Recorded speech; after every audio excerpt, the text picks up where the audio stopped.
can't believe that we are coming to the end of another year. I must have been having a blast this year because it just flew by.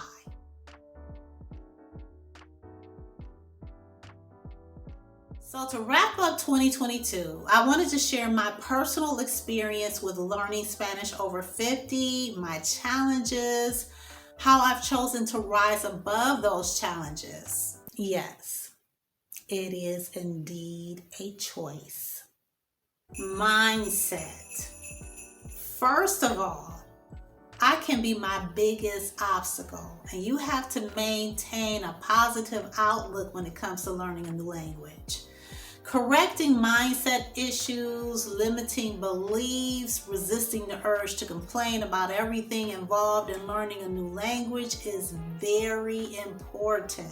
It can be extremely daunting because there is a lot to learn. Conjugations, phrases, words, and all the other verbs. Just the conjugations alone will take you out. Despite my discomfort, I just roll up my sleeves and just do what I have to do. I remember when I first started learning common phrases, it seemed to be a tedious process and it looked impossible. I thought of quitting before I even got started. Learning common phrases are now my favorite thing to do. Choosing a type of Spanish. There are different dialects and ways the language is spoken based on the country or region. There's formal, informal, slang, so many books, instructional videos, apps, movies, shows. Simplemente hay demasiada información. There are a lot of resources that are available to me that I haven't even tapped into yet. I can feel pulled and stretched into so many directions that can cause me to feel overwhelmed, and I would freeze up, wondering if I was learning the right Spanish, just doing things right, period. So I just made it easy on myself. Just start learning. Do what feels best for me at whatever stage I find myself on my language learning journey. This is my journey. So I'm currently learning Spain Spanish, but have come across Colombian, Puerto Rican, and Mexican Spanish. Since I have plans to move to Mexico, I am going to be focusing a lot on Mexican Spanish.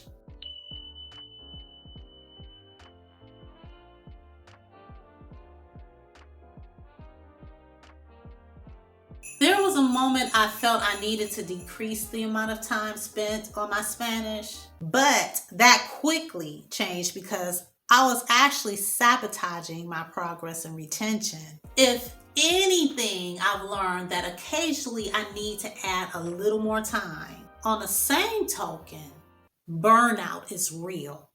So there are times I need to take a little break, something like college breaks from my book studies. Even slow down with learning new phrases and words, but never, ever, ever from speaking, listening, writing, reading, never, ever, ever.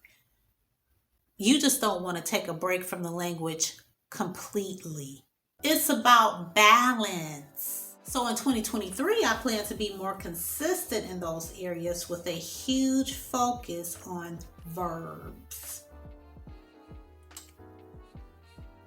I gotta take a water break for this one.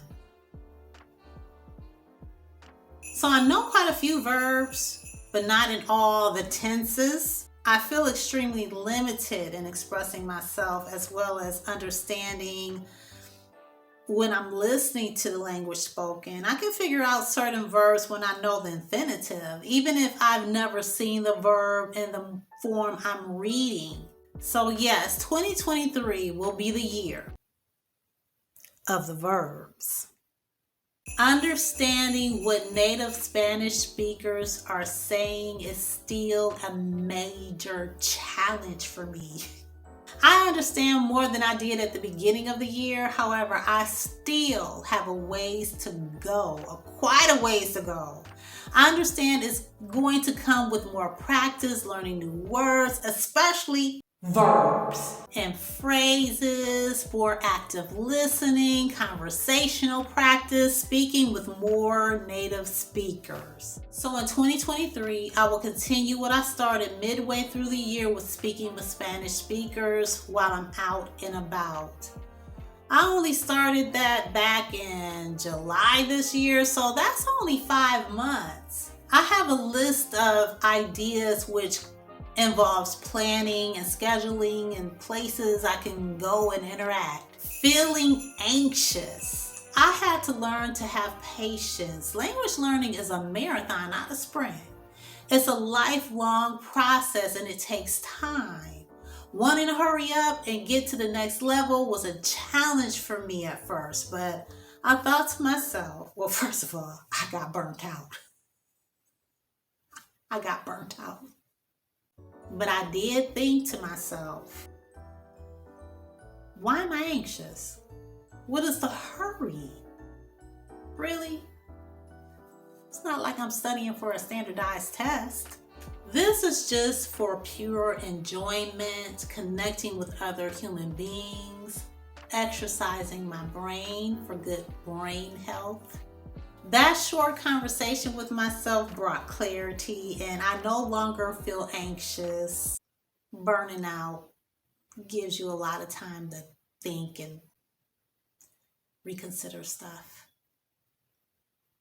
When I started learning the language, my husband and children would hear someone speaking Spanish and would ask me, what did they say?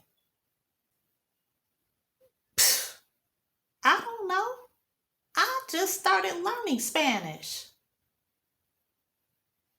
I'd have no idea, but I would feel the pressure that I should know something, right? Even now, I still have a problem understanding a lot of what's being said, but now I don't feel pressured to know everything. I figure out what I can. What I don't know, I simply say I don't know, then I look it up, and we all learn something new. Getting stagnant or stuck. It's easy for me to get stuck with a routine or staying on the same material, practicing it over and over and over because I'm trying to get it down perfectly. But that keeps me stuck and going nowhere. So I have to force myself to move on by adding a new list of words and phrases every week, even adding on to that list throughout the week, and watch my time spent on a certain area during my study sessions. I mentioned how I manage my time in a previous video that has helped me tremendously. I'll leave the video up here somewhere or at the end of this video. I would get stuck on chapters and lessons for weeks and months. I wouldn't necessarily say it's a bad thing to make sure I'm understanding the information before moving on. It's just that I know that I have a problem with perfectionism that can hinder my progress. So I'm working on finding a way of giving myself so much time on lessons before moving on to the next course. I can always revisit lessons or courses when necessary. It's also a challenge for me to just speak without me translating the language first in my head. So it can take me forever, I feel, to put together my own sentences. Also, when I hear the language spoken, I start translating in my head, but get stuck when I hear something I don't know. Therefore, I can end up missing what's being said afterwards, and I forget what was spoken before. I take it that I just have to keep learning and practicing and keep putting myself out there until more phrases and words become second nature for me. Let me know if this happens to you. I'll mention this to my tutor and see what he says. This has been my experience with learning Spanish, my challenges, and how I'm pushing past or plan to get past these challenges. If you like this video and found it helpful, please give it a thumbs up. And don't forget to subscribe if you'd like to see more videos. Thanks for watching. I look forward to sharing with you on my next video. In the meantime, know that your latter days are greater, far greater than your former. You ain't getting old, you're getting better. Have a very Merry Christmas. Love you much. Peace and God bless.